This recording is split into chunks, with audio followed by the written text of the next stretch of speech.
ఈ కథ ఒక గొడవతో మొదలవుతుంది. సంగతేంటంటే కావ్య మరియు కవిత తండ్రి హరీష్ ఆరోగ్యం అస్సలు బాగోదు. అతన్ని చూసి వాళ్ళమ్మ నిధికి చాలా కోపం వస్తుంది. ఎందుకంటే నిధి తండ్రి చాలా ధనవంతుడు. ఆమె హరీష్ని ప్రేమిస్తుంది. ఆ తర్వాత వాళ్ళు పెళ్లి చేసుకుంటారు. కానీ హరీష్ భార్య కోరికలు తీర్చకపోయేసరికి ప్రతిరోజు వాళ్ల మధ్య గొడవలు జరిగేవి. అలా మాటా పెరగడంతో నిధి తన చిన్న కూతురు కావ్యాన్ని తీసుకుని తన పుట్టింటికి వెళ్ళిపోతుంది. కానీ పెద్ద కూతురు కవిత తండ్రి దగ్గరే ఉండిపోతుంది. ఆ గొడవ ఎంతవరకు వెళ్తుందంటే ఆ తర్వాత వాళ్ళిద్దరూ తిరిగి అసలు కలుసుకోనే లేదు. కానీ దేవుడు మాత్రం అక్క చెల్లెళ్ల మధ్య దూరాన్ని పెంచలేదు.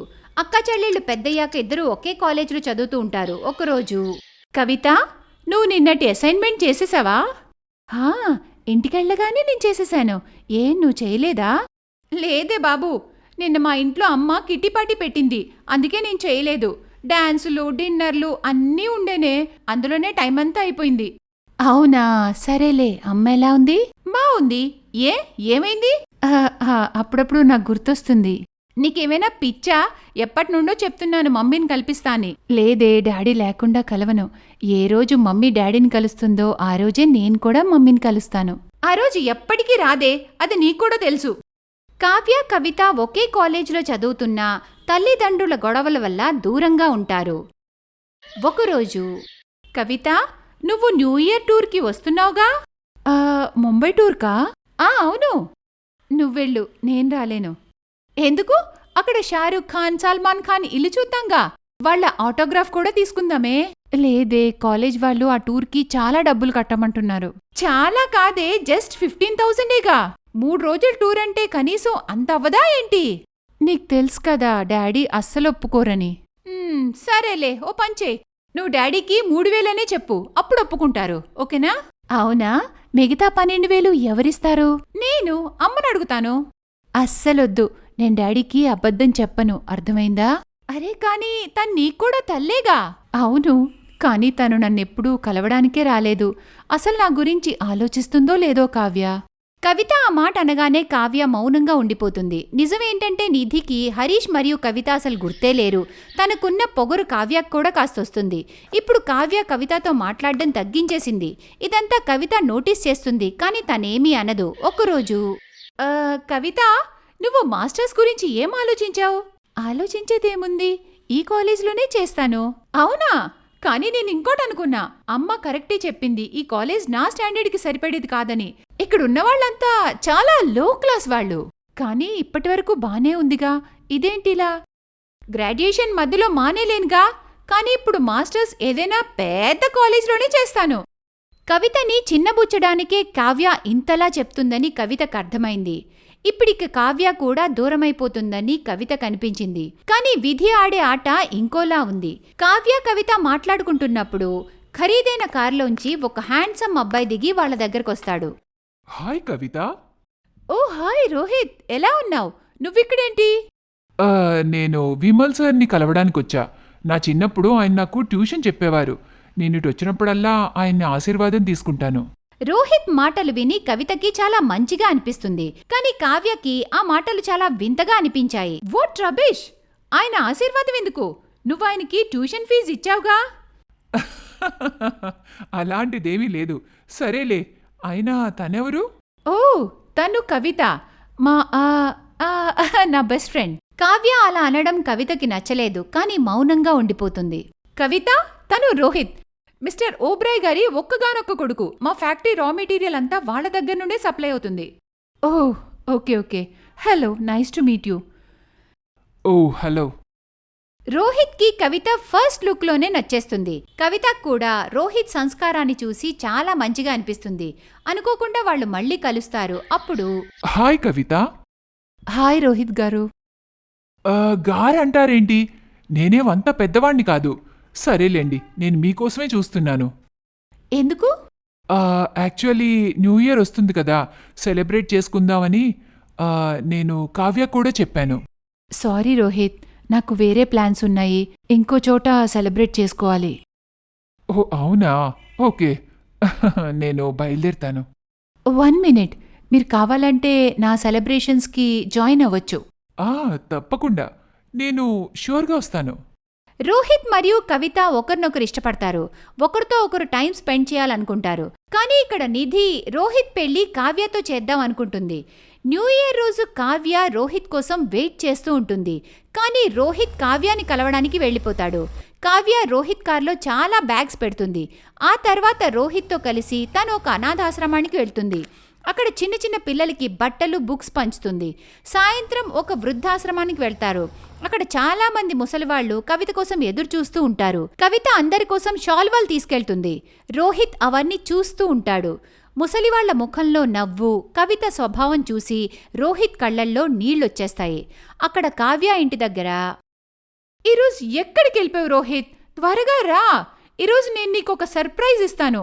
ఈరోజు నేను నీకు ప్రపోజ్ చేస్తాను Rohit. Will you marry me Kavitha? కానీ ప్లీజ్ ఒప్పుకో, నేను డాన్స్ చేస్తాను. Yes yes. కవిత ఎస్ చెప్పగానే వృద్ధాశ్రమంలో ఉన్న వాళ్ళంతా చాలా ఆనందపడతారు. ఈ కొత్త సంవత్సరం కవితకి కొత్త సంతోషాన్ని తెచ్చింది. కానీ మరోవైపు కావ్య కన్న కలలు, ఆశలు అన్నీ అడియాసలైపోయాయి. ఎందుకంటే డబ్బుతో అన్నీ పొందలేం. కమల వాళ్ళ తల్లిదండ్రుల యొక్క 4వ సంతానం. కమల తండ్రి గ్రామాధికారి. కమల యొక్క విధి పుట్టినప్పటినుంచి బాగోలేదు. కమల 2 ఏళ్లుగా ఉన్నప్పుడు పక్కమించి కిందకి పడి తలకి చాలా పెద్ద గాయం తగిలింది. ఈ గాయం వల్ల కమలకి 5 సంవత్సరాలు వచ్చినా కూడా సరిగ్గా మాటలు రాలేదు. కమల చాలా కష్టంగా మాట్లాడుతూ ఉండేది. కమలకి 5 సంవత్సరాలు ఉన్నప్పుడు ఆటలమ్మ జబ్బు వచ్చింది. జబ్బు అయితే తగ్గిపోయింది కానీ ఆ జబ్బు వల్ల వచ్చిన మచ్చలు జీవితాంతం ఆ అమ్మాయి మొహం మీద అలాగే మచ్చల కింద ఉండిపోయాయి. రాధేశ్యామ్కి ఇంకా 3 పెద్ద కూతుళ్లున్నారు. ఆ 3 కూతుళ్ళకి ఎలాంటి ప్రమాదమూ జరగలేదు.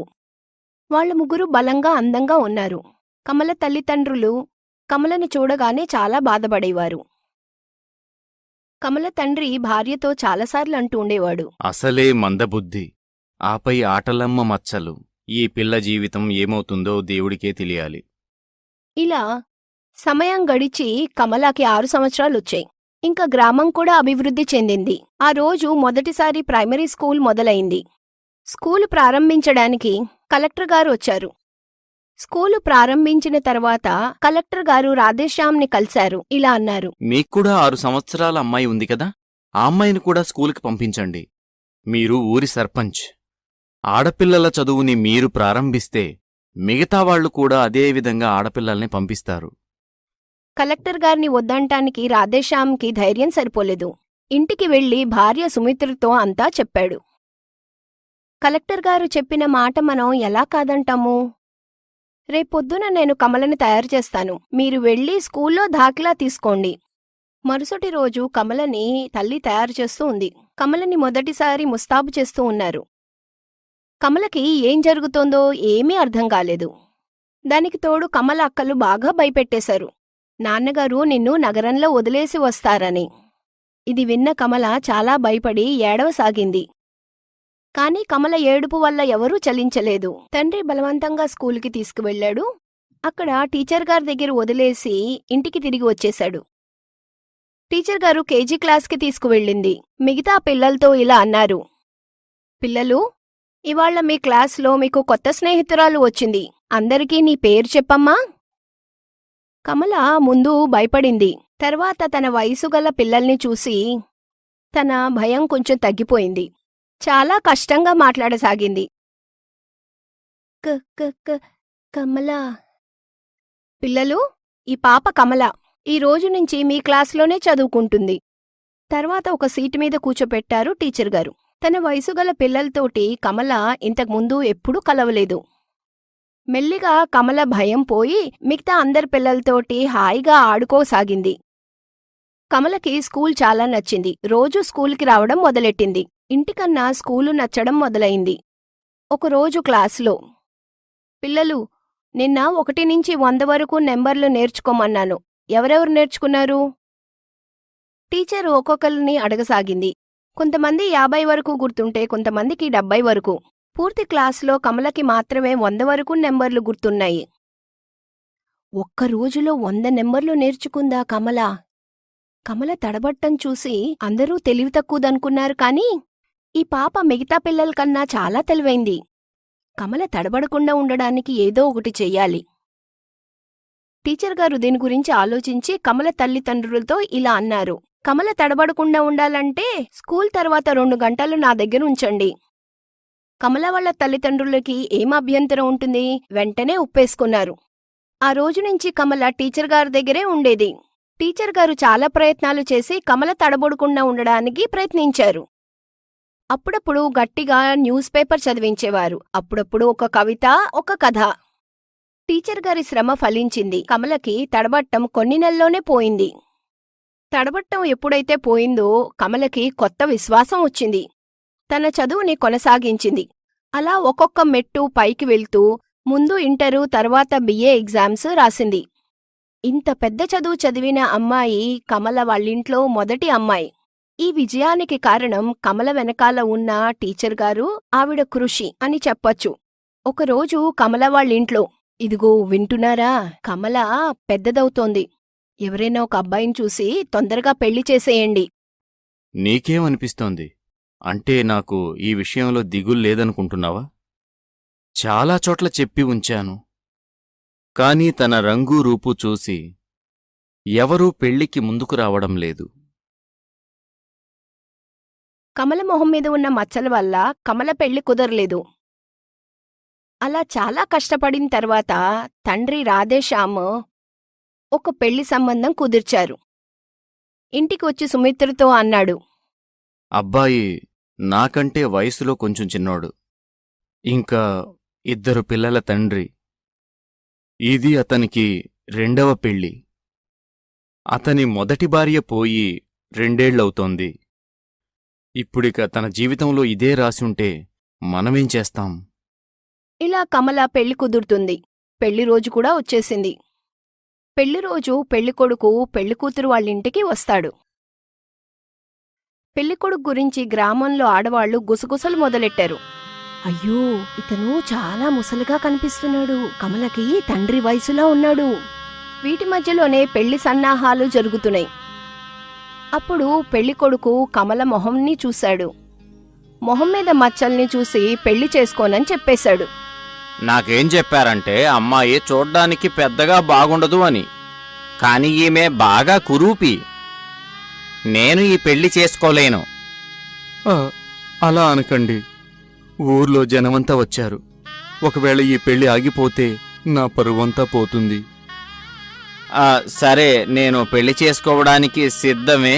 కాని నాకు కట్నంలో ఇంకొక 1,00,000 రూపాయలు పెంచాలి మరి. నాకున్న ఆస్తులన్నీ అమ్మి పెళ్లి చేస్తున్నాను నేను. ఇంకా 1,00,000 అంటే ఎలా తేను? నేను ఎక్కువలో ఎక్కువ ఒక 50,000 అయితే సర్దగలను. అరే ఒప్పుకోవయ్యా, 50,000 అంటే బాగా ఎక్కువే నీకు. అమ్మాయి చూడ్డానికి బాగలేదు సరే, నువ్వేమైనా నవ యువకుడివా? ఇలా అందరూ నచ్చ చెప్పగా పెళ్లికొడుకు పెళ్లికి సిద్ధమవుతాడు. పంతులుగారు పెళ్లికూతుర్ని పెళ్లికొడుకుని ప్రదక్షిణాలు చేయమంటారు. పెళ్లికొడుకు ప్రదక్షిణాలకి తయారయ్యాడు. కాని కమల మాత్రం కదల్లేదు. తన ముసుగు తీసింది. గట్టిగా చెప్పింది, నాకు ఈ పెళ్లి ఇష్టం లేదు. ఈ మాట విని అందరూ తలో మాట అనుకోసాగారు. వాళ్ల మాటలు విని కమల ఇలా అంది, ఎందుకు మీకు ఆశ్చర్యంగా ఉంది కదా, ఈ మూగదూడ మాట్లాడుతోందేంటి ఇవాళ్ళ అని? ఏ మనిషికైతే నా జ్ఞానంతో పని లేదో, నా అందం మా నాన్నగారి డబ్బులు చూసి నన్ను పెళ్లి చేసుకుంటున్నాడో, అలాంటి మనిషితోటి నేను జీవితాన్ని గడపలేను. నేనివాళ నిర్ణయించుకున్నాను, ఈ గ్రామానికి, ఈ దేశానికి ఒక ఉదాహరణగా ఉండాలని. నేనివాళ్ళందరికీ చెప్తాను, కట్నం మీద ఆశ ఉన్నవాడికి ఇచ్చి పెళ్లి చేయటం కంటే మీ కూతుళ్లకి జ్ఞానాన్ని ప్రసాదించండి. ఎలాగైతే నా తల్లిదండ్రులు నాకిచ్చారో. ఇవాళ నేను నిర్ణయించుకున్నాను, మన దేశంలో ఆడపిల్లలు ఇప్పటివరకు స్కూలు మొహం చూడలేదో వాళ్ల కోసం, వాళ్ల శిక్ష కోసం నేను కష్టపడతాను. నాలాంటి ఇంకా చాలామంది ఆడపిల్లలు ఇలా కట్నం ఆశ ఉన్న వాళ్ల బారిన పడకుండా ఉంటారు. కమల అన్న మాటలు అక్కడున్న వాళ్ల మనసును తాకింది. వాళ్ళు ఆశ్చర్యంతో కాకుండా గర్వంతో, గౌరవంతో చూడసాగారు.